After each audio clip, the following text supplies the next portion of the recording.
Berlatarkan suasana Jepang pada zaman dahulu, terlihat seorang tukang pijat sekaligus pendekar dan juga tokoh utama di film ini bernama Zatoichi, dan juga ia merupakan raja dari benteng Takashi yang sedang beristirahat dalam perjalanannya mengembara.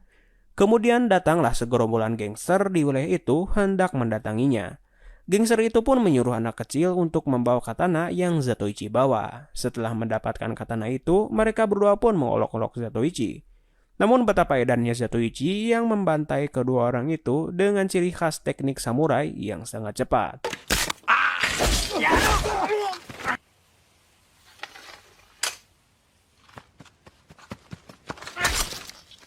Kita pun bisa tahu kan betapa edannya Zatoichi menggunakan katana. Shin pun berpindah memperlihatkan seorang Ronin, yaitu samurai yang tidak lagi memiliki tuan, bernama Hattori, sedang membantai dua orang pada malam hari. Yang tepat di belakangnya ada istrinya yang bernama Oshino. Saya pun tidak tahu alasan dia ngebantai orang itu, tapi dia merupakan seorang Ronin dan juga menjadi pembunuh bayaran pada masa sekarang. Kemudian Hattori pun pergi bersama istrinya satu arah bersama Zatoichi. Shin pun berpindah lagi, terlihat dua orang geisha, yaitu penghibur tradisional Jepang, baru saja membunuh seorang lelaki dan berkata bahwa mereka merupakan anak dari klan Naruto, bukan Uzumaki ya. Kita pun bisa mengambil kesimpulan apakah dua orang geisha ini balas dendam ataupun memang ada perang di dalam klannya itu. Makanya tonton videonya sampai akhir, nanti dijelaskan. Setelah itu, kedua geisha ini pun hendak pergi ke arah yang sama dengan Hattori dan juga Zatoichi. Shin pun berpindah di pertengahan kota. Di wilayah itu terlihat segombolan gangster yang sedang memalak kepada PKL. Ketiga PKL itu pun enggan memberikannya uang karena mereka sudah membayar iuran bulanan kepada gangster tersebut. Tapi segerombolan gangster itu tetap saja menghabek salah satu dari PKL. Setelah itu, salah satu dari ketiga PKL itu yang merupakan seorang wanita bernama Tante Oume bertemu dengan Zatoichi ketika di perjalanan. Zatoichi pun tidak sungkan membantu Tante Oume membawa barang jualannya. Kemudian Tante Oume mengajak Anmasan aka tukang pijat aka Zatoichi untuk ke rumahnya. Mengingat Zatoichi sedang berkelana ke wilayah itu, Tante Oume pun mempersilahkan Zatoichi untuk menginap di rumahnya. Pada malam harinya, sekaligus dipijat oleh Anmasan aka Zatoichi, Tante Oume curhat terhadap gangster-gangster itu yang setiap hari selalu meminta iuran keamanan. Zatoichi pun seperti biasa hanya tersenyum mendengar perkataan Tante Oume. Di sisi lain, Hattori sepertinya memiliki kesulitan dalam ekonomi mengingat ia merupakan seorang Ronin dan tidak punya lagi penghasilan. Ditambah lagi istrinya yaitu Oshino memiliki penyakit berkelanjutan. Satu-satunya jalan yang ia bisa tak terlepas dari kekerasan dan pembunuhan. Namun istrinya yaitu Oshino tidak ingin melihat Hattori kembali lagi bekerja mengandalkan kekerasan ataupun membunuh orang. Setelah itu Hattori pun pergi ke tempat minum-minum aka bar zaman old, sedang meratapi tentang statusnya yang tidak punya pekerjaan. Ketika sedang enak minum sake, tiba-tiba datang gangster menagih iuran kepada pemilik bar. Melihat hal itu, Hattori pun langsung menunjukkan kekuatannya dan menyuruh gangster itu memanggil atasannya dan berbicara kepada bosnya bahwa ada seorang Ronin ingin menemuinya. Mereka pun kembali bersama bosnya, yaitu ketua dari gangster-gangster di wilayah itu bernama Inosuke Ginzo. Hattori pun langsung mengungkapkan ia siap untuk menjadi pengawalnya ataupun membunuh seseorang. Yang penting Inosuke membayarnya. Hattori pun langsung membuktikannya bahwa ia merupakan seorang pendekar dengan menancapkan katana miliknya tepat di sandal yang Ginzo pakai. Melihat hal itu, Inosuke Ginzo pun menerimanya sebagai anak buahnya. Keesokan harinya, istri Hattori yaitu Oshino tidak ingin suaminya kembali lagi membunuh orang ataupun bekerja dengan kekerasan. Namun Hattori sepertinya tidak ada pilihan lagi dan juga melihat kondisi ekonomi keluarganya sangatlah buruk. Shin pun berpindah diperlihatkan Inosuke sedang berbicara dengan bosnya yang merupakan di balik semua gangster di wilayah itu bernama Kuchinawa yang tidak pernah sekalipun diperlihatkan mukanya. ia tidak sendiri, ditemani oleh bos yang lain dan juga bawahan dari Kuchinawa bernama Ogia. Mereka sedang melaporkan kepada Kuchinawa terkait orang yang dibunuh oleh kedua geisha pada scene awal tadi. Kita pun bisa mengambil kesimpulan lagi bahwa di antara para gangster ada kaitannya dengan kedua geisha yang tadi. Scene pun berpindah, terlihat Zatoichi. Walaupun ia merupakan tamu, tapi Zatoichi tidak segan-segan membersihkan rumah Tante Oume. Pada malam harinya, Zatoichi pun berpamitan keluar sejenak untuk main togel aka judi dan meninggalkan Tante Oume di rumah sendirian. Di perjalanan menuju tempat judi, ia diganggu oleh dua orang jahil yang sedang mencoba-coba katana.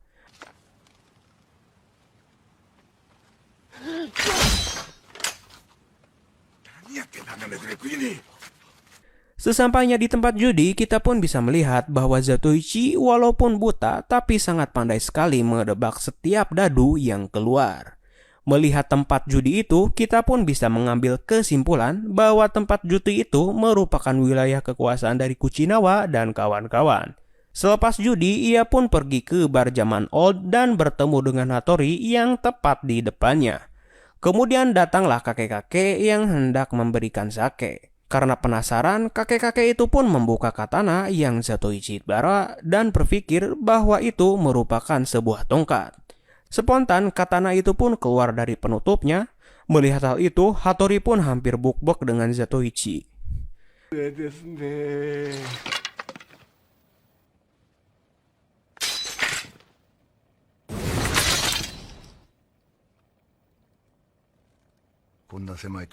Namun mereka cuman pemanasan doang. Singkat cerita, terlihat Hattori muda semasa ia masih menjadi samurai sedang dilatih oleh seniornya yang terlihat licik ketika bertarung dengan junior-juniornya termasuk juga Hattori. Shin pun berpindah lagi kepada Hattori di masa sekarang, hendak bertemu dengan seniornya yang mengalahkan tadi. Setelah menanyakan kepada pengawal, ia pun bertemu dengan seniornya itu yang terlihat sudah tua dan sakit-sakitan. Tujuan Hattori bertemu dengan orang itu tak terlepas dari perbuatannya dulu yang telah mengalahkan Hattori ketika ia masih menjadi samurai. Namun Hattori enggan membalaskan kehormatannya dengan membunuh orang lumpuh seperti dia. Ia pun mematahkan tongkat yang seniornya itu pakai. Kita pun bisa tahu kan, walaupun Hattori seorang ronin, tapi ia sangat menjaga sekali kehormatannya. Di sisi lain, Zatoichi terus-menerus menang di perjudian. Melihat hal itu, orang yang berada di sebelahnya yang bernama Shinchiki memintanya untuk bergabung. Walaupun buta, kembali lagi Zatoichi terus-menerus menang. Setelah menang berjudi, mereka pun langsung menjadi akrab dan Shinchiki mengajak Zatoichi untuk mencari hiburan. Ketika di klub malam zaman old, mereka pun bertemu dengan kedua geisha yang merupakan orang pada scene awal tadi. Singkat cerita, kedua geisha itu pun disewa oleh Shinchiki untuk menari dan menyanyi. Ketika salah satu geisha itu mengeluarkan sashimen, yaitu gitar tradisional Jepang, Zatoichi pun langsung menebaknya bahwa itu merupakan pisau, bukanlah samisen. Dan juga geisha yang berada di sebelah Shinchiki merupakan seorang laki-laki. Kedua geisha itu pun tidak bisa berbuat apa-apa lagi terhadap perkataan Zatoichi tadi. Dan perkenalkan, Okino Naruto dan juga adiknya Seitaru Naruto. Okino pun menjelaskan masa lalunya dan alasan ia menjadi perampok dan juga Seitaro yang berpura-pura menjadi geisha. Dan inilah awal ceritanya. Beberapa tahun yang lalu, pada malam hari ketika Okino dan Seitaro di bawah rumahnya sedang nyonyo berit, tiba-tiba orang yang dibunuh oleh Okino dan adiknya pada scene awal tadi memasukkan ninja ke dalam rumahnya itu. Spontan seluruh rumah pun dibantai habis oleh para ninja. Dan ternyata otak dari ninja-ninja itu merupakan Kuchinawa beserta anak buahnya yaitu Inosuke dan juga Ogia. Alasan mereka berdua membantai klan Naruto tak terlepas dari Naruto yang merupakan orang terpandang dan juga orang kaya di wilayah itu. Inosuke dan juga Ogia pun merampok seluruh harta yang Naruto simpan. Sedangkan Okino dan Seitaro selamat dari pembantaian itu. Okino pun menjelaskan ia baru saja membunuh pelayan yang berkhianat kepada klannya, yaitu orang yang dibunuh oleh mereka berdua pada scene awal tadi. Okino pun menambahkan bahwa mereka berdua sedang mencari bos dari gangster yang membunuh klannya, yaitu Kuchinawa dan kawan-kawannya. Singkat cerita, Okino dan Seitaro pun pergi ke bar zaman old. Kemudian Okino menanyakan soal pekerjaan kepada pemilik bar karena mereka belum mendapatkan lagi pelanggan untuk menawarkan jasanya. Mereka berdua pun ditawarkan kepada salah satu anak buah dari Kunichiwa, yaitu Ogiya, untuk menghibur salah satu orang kaya dan juga rekan dari Kuchinawa bernama Kantai, bukan hentai ya. Melihat mereka yang cantik, Kantai pun menjadi sange dan mengajak Seitaro yang merupakan seorang lelaki untuk bercocok tanam. Namun ingat, mereka itu bukan bicis, alhasil Okino dan Seitaro pun menyerangnya dan kabur dari situ. Di sisi lain, Zatoichi bersama Shinchiki terus-menerus menang dalam perjudian. Karena tidak ingin rugi oleh Zatoichi dan Shinchiki, pemilik judi pun mencoba untuk mensabotase dadu yang algojo kocok. Namun Zatoichi bukan peletakan belatekan jangkrik. Karena tidak ingin dibohongi, Zatoichi pun langsung membantai seluruh orang-orang di dalam itu yang mencoba untuk mensabotasenya. Melihat hal itu, pemilik dari tempat judi yaitu Inosuke langsung memanggil Hattori guna mencari Zatoichi yang mengobrak-ngabrik seluruh orang di perjudiannya.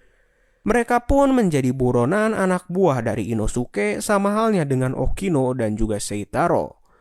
Dan Shinchiki pun langsung mengajak mereka untuk bersembunyi di rumah tantenya, yaitu Tante Omoe. Di sisi lain, terkait berita keributan di perjudian, hal itu pun sampai ke telinga Kuchinawa dan menyuruh Inosuke untuk secepatnya mencari Anmasan aka Zatoichi, sama halnya dengan kedua geisha yaitu Okino dan Seitaro. Shin pun berpindah kepada Zatoichi. Ketika hujan turun, ia selalu teringat di masa-masa membantai orang-orang di dalam hujan deras.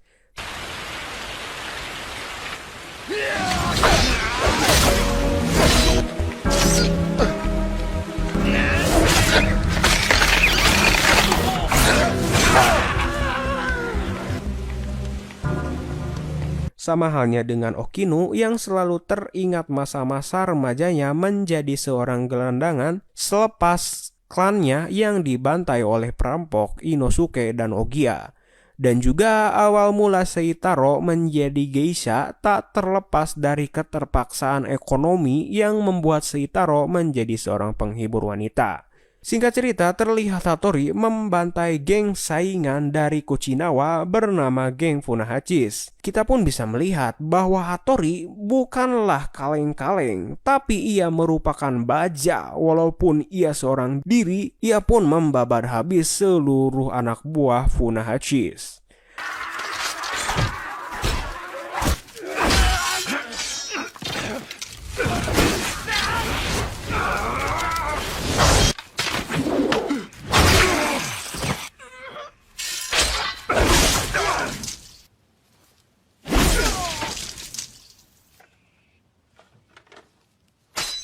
Hal itu pun yang membuat atasannya yaitu Inosuke dan juga Ogiya sangat senang melihat hal itu. Di sisi lain, Zatoichi bersama Okino sedang merancang strategi untuk mengakhiri Kuchinawa dan kawan-kawan. Mereka pun terpikir untuk menjebak Inosuke dan juga Ogiya dengan menjadikan Okino dan juga Seitaro sebagai umpan. Pada malam harinya ketika Zatoichi, Okino dan juga Seitaro akan pergi untuk balas dendam, ada segerombolan orang suruhan dari Inosuke membakar rumah Tante Ome. Di sisi lain, Okino pun kembali lagi ke bar zaman old guna melancarkan aksinya itu. Beberapa saat kemudian, pemilik bar pun membawa mereka berdua menemui Ogiya. Ketika mereka sesudah bernari, kemudian mereka mencoba untuk menyerang Inosuke dan juga Ogiya. Tanpa ia sadari, banyak sekali anak buah dari Inosuke yang hendak menyerangnya dan membuat kedua adik kakak itu terpojok. Namun rencana awal membuahkan hasil, karena tepat di belakang pintu ada Zatoichi yang membabat habis seluruh pasukan.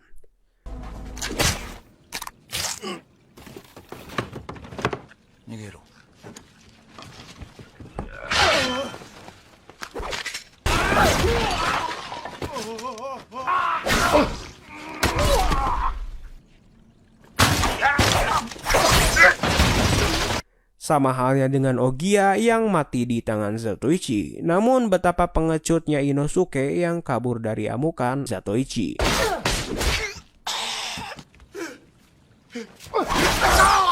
Setelah membantai seluruh pasukan dan hendak mengejar Inosuke, ia pun harus melawan ahli pedang dan juga Ronin, yaitu Hattori. Hattori Pundai setelah melakukan duel menggunakan teknik ciri khas seorang samurai yang mengandalkan kecepatan tangan untuk menaklukkan musuh.